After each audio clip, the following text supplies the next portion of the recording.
Good morning and welcome to Practical Christian Lessons. We are returning to Oration 5 of the complete works of Jacob Arminius, talking about handling dissensions among believers. And since we don't have a lot of time, we're just going to get into the reading announcements. Will be at the end if you're interested in those. Skip to the end. We're going to be picking up on page 63. If you're following the online edition, the last sentence that we just read ends with "which are to the present time in possession of the Turks." If you hit Control F on your keyboard, it should let you search up that phrase and jump right to where we are. So we're going to pick up on point 2. And get your headphones on, play your nice calming background music, get your unsponsored drink. This is just my Asbury Theological Seminary mug, of which I'm a student. I do not officially represent them, nor are they sponsoring me in any way. I just like this cup. We have now seen in what manner the love of glory, of riches, and pleasure performs its several parts in this theater of religious dissensions. Let hatred next appear and exhibit to us its actions, which, from the very nature of the cause, have a proper and direct tendency to excite discord. The first of its actors that appears upon the stage is a hatred of the truth and of true doctrine. This species of hatred is conceived partly from an anticipated notion of the mind, which, since it cannot be reconciled to the doctrine of truth, and yet is with difficulty drawn away from it, excites hatred against a sentiment that is opposed to itself. It is also partly conceived because the true doctrine becomes the accuser of man, forbidding those things which are the objects of his desires, and commanding those things which he is most reluctant to perform, while it urges its precepts so rigidly that everyone who does not seriously regulate and conform his life to the conditions which they contain is excluded from all hope of salvation. And 2, the next in order is the hatred of peace and concord. For there are men of a certain description who cannot exist without having an enemy, which Trogus Pompeius declares to have been a trait in the character of the ancient Spaniards. To such persons, concord or amity is so offensive that out of a pure hatred to it, they willingly expose themselves to the enmity of others. If such characters happen to obtain a station of some honor in the church, it is amazing what scruples and difficulties they will not raise, what intricate sophisms they will not frame and contrive, and what accusations they will not institute, that they may have an opportunity of raising a contest about the articles of religion, from which proceed private enmity and rancor that can never be appeased, and dissensions of a more deadly kind than the greatest of those which relate to the present life. And 3, the last which comes forward is a hatred against the professors of the true doctrine, from which the descent is a very rapid downwards to a descent from the doctrine which those good men profess, because it is the anxious study of everyone that hates another, not to have anything in common with his adversary. Of this the Arabians afford an example. Out of hatred of Hercules Caesar, and to the stipendiary Greek and Latin troops who served under him, they, who had long before departed from them in will and affection, effected a still more serious separation from them in religion, for although they had previously been professors of Christianity, from that period they embraced the doctrines of the Alcoran and became followers of Muhammad. But the professors of the true doctrine incur this species of hatred either through some fault of their own or through the pure malice of men. 1, they incur this hatred by their own fault if they do not administer the doctrine of truth with that prudence and gentleness which are appropriate to it. If they appear to have a greater regard for their own advantage than for the advancement of religion.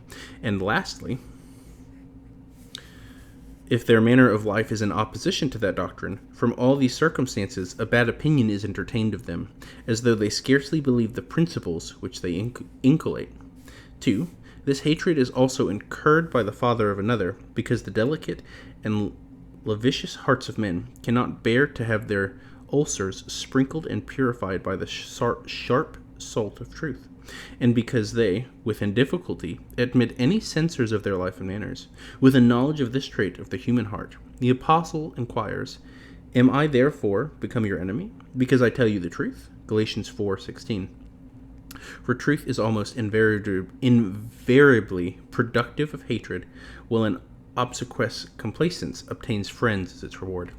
And I realize I don't have my glasses on. Give me 1 second. was wondering why it was hard to read.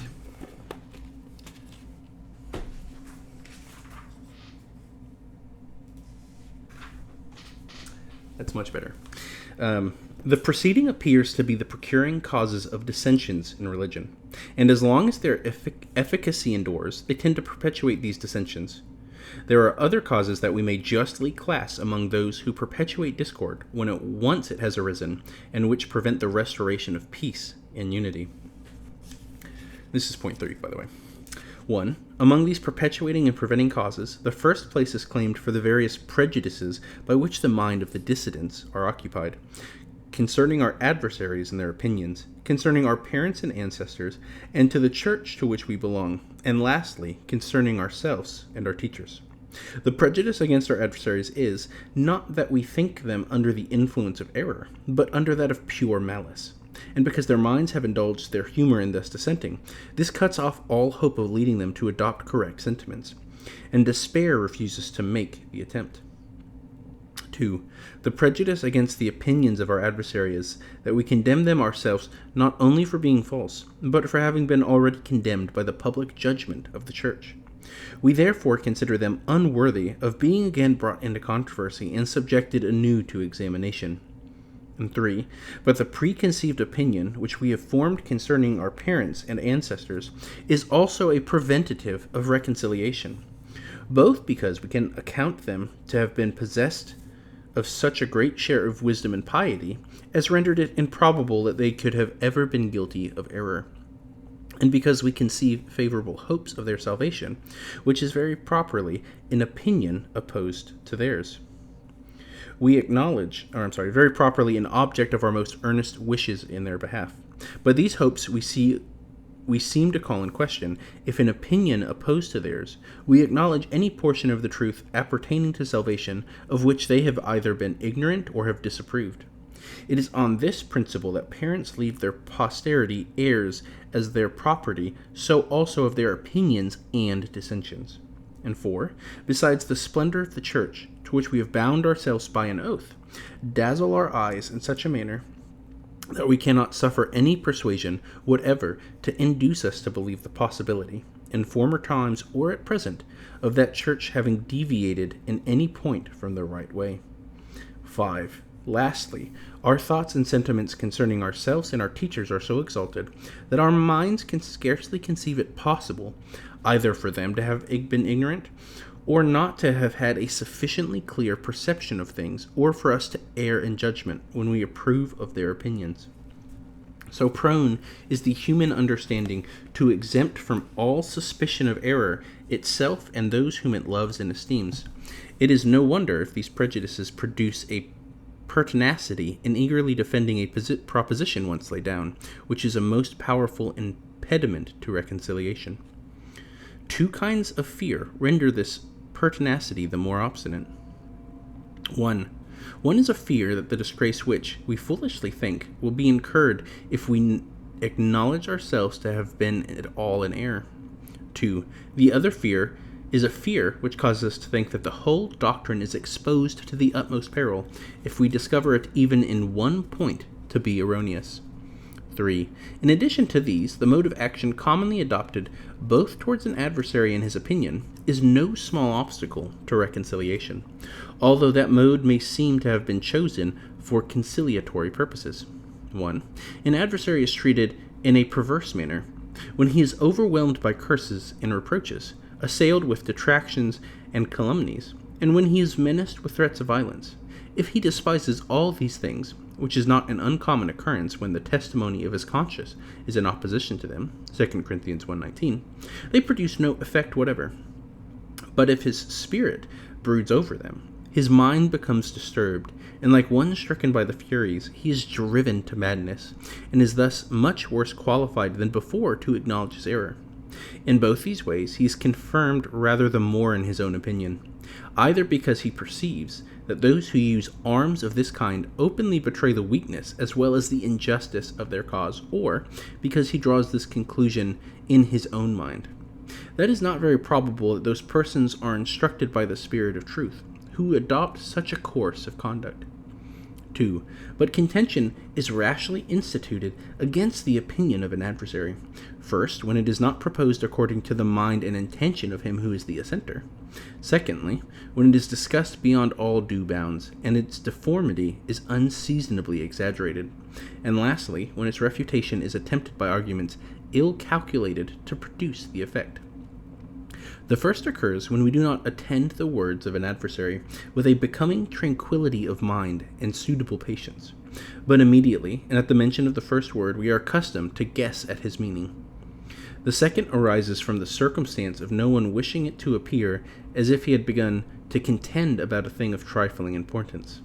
The last proceeds from ignorance or from too great impetuosity, which, on being precipitously impelled into fury, augments its mischievous capabilities. It then seizes upon anything for a weapon and hurls it against the adversary. When the first mode is adopted, the person whose meaning is misrepresented thinks that of an opinion, not his own, has been calumniously attributed to him. The second cause, according to his judgment, has been pursued for the purpose of affixing an envious mark upon his opinion, and upon the dignity which it has acquired. When the last is put in practice, B considers his opinion to be incapable of refutation, because he observes that it remains uninjured amidst all the arguments which have been directed against it. All and each of these add fuel to the flame of dissensions, and render the blazing fire inextinguishable. 3. We have now considered the nature, the effects, and the causes of religious dissension. It remains for us to inquire into the remedies for such a great evil. While I attempt this in a brief manner, I beg that you will favor me with that degree of attention which you have already manifested. The professors of medicine describe the nature of all remedies thus: they are never used without some effect. For if they be true remedies, they must prove beneficial, and if they do not profit, they prove hurtful. This latter circumstance reminds me that I ought first to remove certain corrupt remedies which have been devised by some persons and occasionally employed. 1. The first of these false remedies, which obtrudes itself, is the fable of the sufficiency of implicit faith, by which people are called upon, without any knowledge of the matter, to believe that which is an object of belief with the church and the prelates. But the Scripture places righteousness in the faith of his heart, and salvation in the confession of his mouth, Romans 10:10, and says, "The just shall live by his faith," Hebrews 2:4, and "I believe and therefore have spoken," 2 Corinthians 4:13. This monstrous absurdity is therefore exploded by the Scripture. Not only does this fable take away all cause of religious dissension, but it also destroys religion itself, which, when it is destitute of knowledge and faith, can have no existence. 2. The next fragment is nearly allied to this. It concludes that everyone may be saved of his own religion. But while this remedy professes to cure one evil, it produces another much more hurtful and of greater magnitude, and that is the certain destruction of those who are held in bondage by this error, because this opinion renders the error incurable, since no one will give himself any trouble to lay it aside or to correct it. This was Mahomet's device, for the purpose of establishing his Alquran free from all liability of its becoming an object of dispute. The same doctrine obtained in paganism, where the worship of demons flourished, as is evident from the title on a certain altar among the Athenians, the high stores of pagan wisdom. That altar bore the following inscription: "To the gods of Asia, Europe, and Africa, to the unknown and foreign gods," which was after the many of the Romans, at that period the masters of the world, who were accustomed to invoke the tutelary deities of an enemy city before they commenced hostilities against it. In this manner has Satan exerted himself, lest his kingdom, being divided against itself, should fall. 3. The third false remedy is a prohibition of all controversies respecting religion, which lays down the most stupid ignorance for a foundation, and raises upon it the superstructure of religious concord. In Russia, where such an ordinance is in operation, this is obvious to everyone that contemplates its effects. Yet it is hurtful, whether it be true religion that flourishes or it be false. In the first case, on account of the inconstancy of the human mind. In the second case, because it stamps perpetuity on error, unless the preceding fiction concerning the equality of all religions meet with approval, for on that foundation Mahomet raised this prohibition against religious controversies. For next to this in absurdity is the device not to explain the sacred scriptures, but only to read them, which is not only pernicious on account of the omission of their particular application, and repugnant to the usage both of the ancient Jewish church and the primitive church of Christ, but it is also of no avail in the cure of evil, since anyone might, by reading, discover the meaning for himself, according to his own fancy, and that reading which is instituted at the will of the reader would act the part of an explanation on account of the parallelism of similar and dissimilar passages.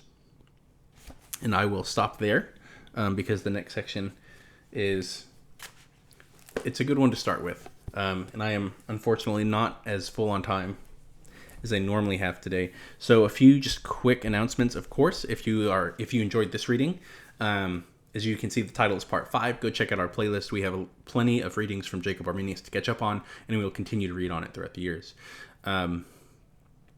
We also have a Discord server that you can hop in and join, and you're welcome to join there. We can discuss pretty much anything, but the intention of the server is there to help push us to discuss theology and religion in general and learn. There's tons of resources there for education, as well as how do we apply it in our own daily lives. How do we live out scriptural holiness? That's one of the things I do want to push in the server, and am welcome for anyone who is also wanting to do that. As well on our channel, you will find we talk about a lot of stuff here. That we have tons of playlists on all sorts of topics, and we will continue to cover more topics: apologetics, the Bible, theology in general, living out the faith, lots more. Highly encourage everyone to check those things out. Of course, if you haven't, please like and subscribe. That'll help the channel out, and we'll get to keep doing more and more things like this. We do not make any profit from this channel, but the more people that are aware of this and watch it, then just the more spreading that it will do. And that is what I'm hoping for. I'm not expecting to make any money doing this ever. And that, I think, is it for today. Oh, there is a live stream. Let's see. Today is the 5th when I'm recording this. This should be going up on the 12th. And the 17th, there will be a live stream here on the channel. I don't have an exact time yet. There will be several announcements throughout the week that will have a time as soon as it is set. So be on the lookout for those. Check out our community page, and we'll have something there. And hopefully one of the later videos this week will also have an announcement in there that will have an exact time. With that, you guys have a wonderful day, and God bless.